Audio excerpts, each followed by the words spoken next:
Hello, Mad Malt Matadors, and thank you to Peter Ledchowski, right, I hope I get that right eventually, for the malt mention, introducing another Ralphie review here from the Bothy, somewhere in the Irish Sea, and it is a 15-year-old Bowmore, bottled at 43%, and you will find it in all the big retailers near you. You'll also find it in airports and in specialist shops. It's an Islay malt, smoky and peaty, and it's got one of these big premium branded names, you see.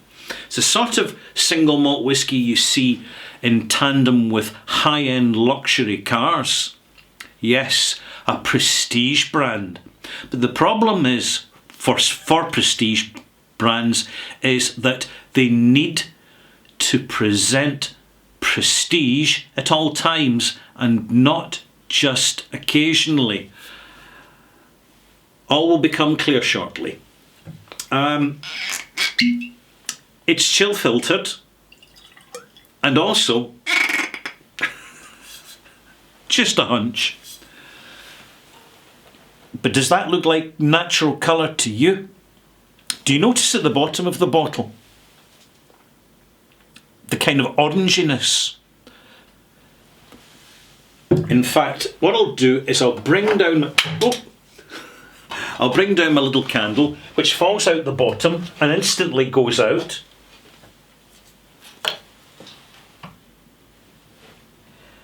And I do need to retrieve that candle as quickly as possible because I really don't want the Bothy going in fire. I'm sure you understand. Rightio. Now where's the rest of this little device thingy? Here it is. We're alright, we're fine. Right, so here's a nice little bit of candlelight, which I'm going to put behind the bottle. There you go. So as you can see how orangey it is. It's a very simple explanation. Many of you experienced malt mates will know exactly what's going on here. E150A caramel colourant. Bowmore use it in pretty much all of their brands. Because when a whisky looks darker, it is presumed that it's richer, more appealing, more substantial, and more flavoursome. And this is simply an optical illusion that passive consumers tend to fall for. I'm looking on the information for any further information I can give you, but no, there's nothing there. I have reviewed Bowmore 12 times in my channel over the years. That's one Bowmore per year, so not a lot. It's a brand I'm wary of buying because I don't want to be disappointed, because previously I've had some wonderfully good quality Bowmores that I've really enjoyed, and some of them are still available. But the generic high street and airport shop versions of Bowmore, in my opinion, are a little bit hit and miss, but hey, we've all got to judge for ourselves. And the last time I reviewed the 15-year-old in particular, it was called The Darkest. They seem to have dropped that now. There you go. And that was in Ralphie Review 732 back in June 2018, so just about 3 3/4 years ago. I remember that version. I actually surprisingly enjoyed it. It had a definite cask oriented richness to it, which suggested the proportion of first fill casks in that particular batch was higher than I anticipated, and it worked. I really quite enjoyed it. I gave it a reasonable mark. In this occasion, the nose isn't too bad. It is raisiny, smoky, peaty, in a sort of fireside peat type style. And it's got that kind of fruitcake richness to it on the nose as well. Tasting,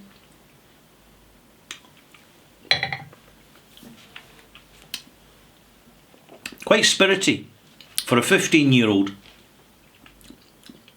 In my opinion, there's a lot of refill casks, second, third, perhaps even fourth fill casks, rejuvenated casks, which means that the original content from previous cask use, like for example sherry maturation or sherry conditioning, it's not really there now. It's not kind of rounding off the experience. So in first taste, I feel that I'm getting something which is just a little bit thin. The arrival is a little two-dimensional, and that you get this, what you'd call a still signature, but not really a lot of cask influence at the beginning at all. And the development is fairly short, and the finish is sort of peaty, a little bit tannic, and again quite short. I'm going to add a drop of water, but I'm wary about adding too much because after all this is 43%, not 46. So I'll pop in 2 to 3 millilitres, half a teaspoon.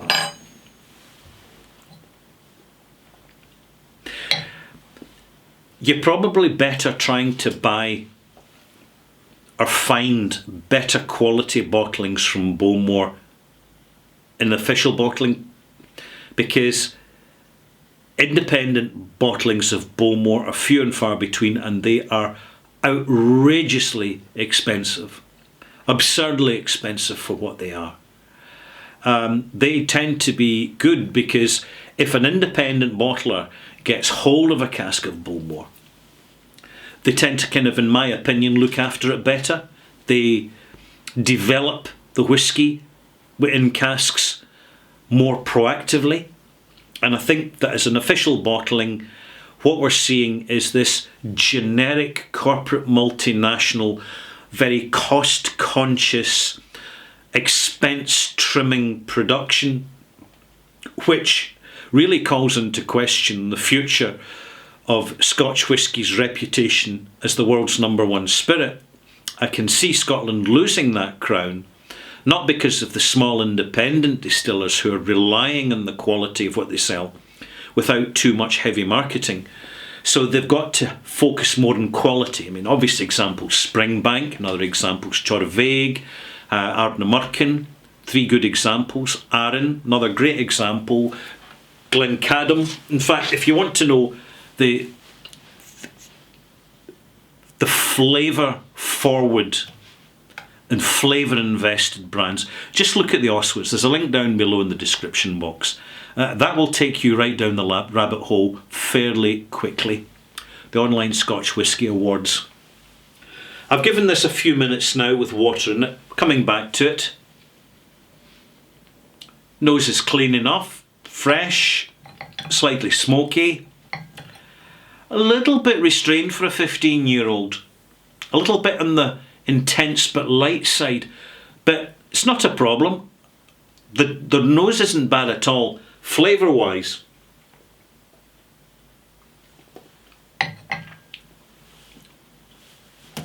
that's a lot better. A lot better. There's more of a syrupy note in the arrival. It's expanding the arrival of the malt, giving it more of a fullness.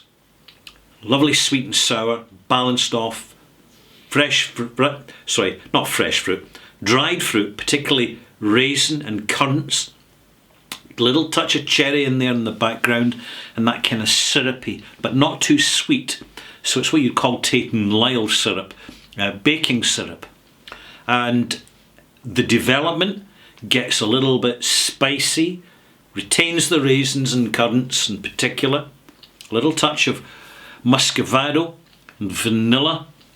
But really what dominates is this quite reasonable combination of Bowmore's signature, which is peat smoke and smokiness and that kind of style that infuses very nicely with the dried fruit character from the distillery in conjunction with peat and in conjunction with smoke. Not as smoky as Lagavulin, but not as peaty as Laphroaig. Another taste before I give a malt mark.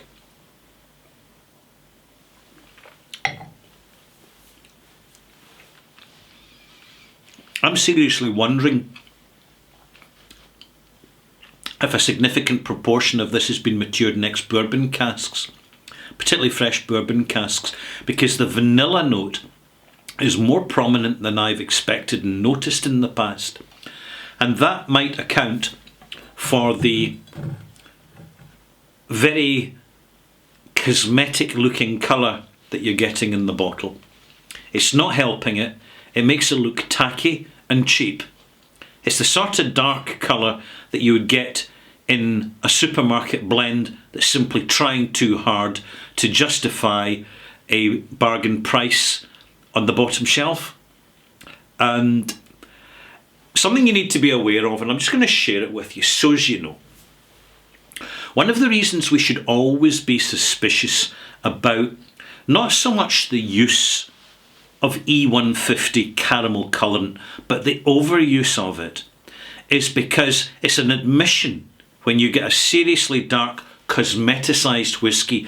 It's almost as if the distillers are admitting that they never got the colour from the casks in the first place, and they never got the flavour and maturation from the casks in the first place, because the proportion of casks in the batch are increasingly second fill, third fill, perhaps even fourth fill. And if third and fourth fill, even going into fifth fill, my goodness, some distillers might even be using them, for all I know. You have got less and less proactive maturation. In other words, the years that are on the label cannot be justified by the experience of smell and taste. Because if you've, say for example, a 15-year-old Bowmore was all matured in, say, 2/3 new first fill casks and 1/3 in refill casks, sherry, then they wouldn't need to add much colour, because most of it would come from these sherry casks because it's engineered to be in there in the first place. Fair play. But you get, because of that, you get a real comprehensive maturation that shows on the age. And so you look at a 15-year-old whisky and say, yeah, this is what a really well matured 15-year-old whisky would taste like. However, if the majority of the casks used in a particular batch are second, third, even fourth fill, they're far slower in acting, and when they do act, they're far less active because there's simply less in the wood to give. As a result of which you taste a 15-year-old whisky, which is tasting more like a 12-year-old whisky, which is what I'm getting here. A nice 12-year-old whisky, don't get me wrong, but you notice these things after a while. And it's not just, you might think it to yourself, but no, you don't hear anybody else mentioning it, which is why I'm mentioning it right now, so as you can think about it more objectively and constructively. And here we have a dilemma for the whisky industry. A big dilemma, particularly for the Scotch whisky industry, which increasingly is relying with big companies more and more on fairly routine pedestrian marketing.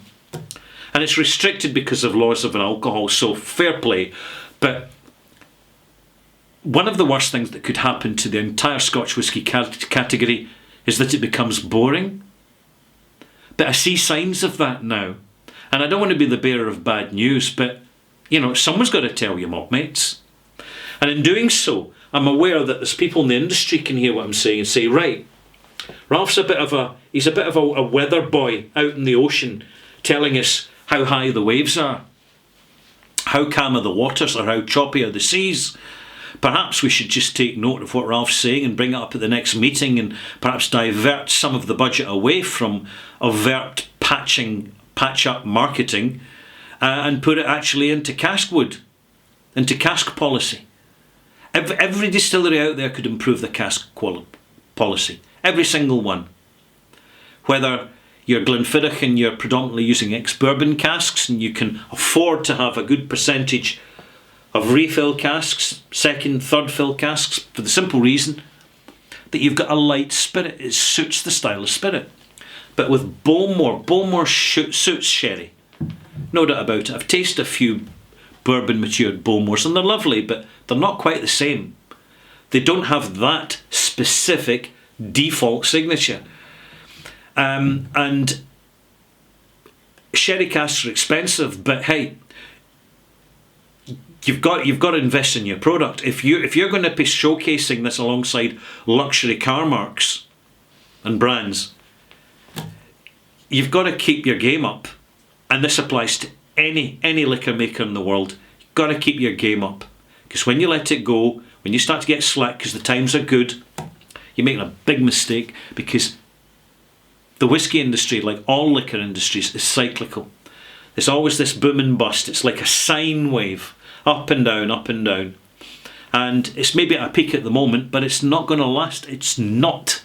Have a look at the wider economy globally and you'll see that we're in for rocky times ahead, and people are going to be tightening up their belt, and they're not going to pay the price that's being asked by many distillers for the product. But in the meantime, let's give this a malt mark, because I was getting a wee bit sidelined there, a wee bit distracted. Still a competent malt. There you go. 83 out of 100, and that, me maltsters, is a malt mark. It's not an integrity mark. It's a malt mark. I'm reviewing this along with a number of official bottlings in a mini series at the moment, because they're not normally bottles I would go out and buy, but I'm aware that I'm spoiled for choice where I am when it comes to independent bottlings, and I can go out and I can get some really seriously good whiskey which you would struggle to have availability to, because it's small volume, very small volume. A lot of these independent bottlers are small businesses, and they rely on their quality being in the bottle and smell and taste, because they don't have a big marketing department to patch up the cracks when the cracks appear. Bowmore do, because they're owned by a big corporate multinational, Beam Suntory, and you've got other corporate multinationals in the mix as well, but not all of them are making great whiskey, and not all of them are making bad whiskey either. It's still kind of fairly mixed. But more about that shortly. I'm Ralphie, hope you've enjoyed this. If you want to pop back again for Ralphie Review 918 Extras, I'll be talking about knowing the difference between consumers and customers and why it's important to know that.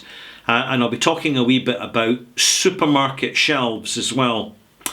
Join me shortly, malt mates, for the Malt Moments. Bye-bye.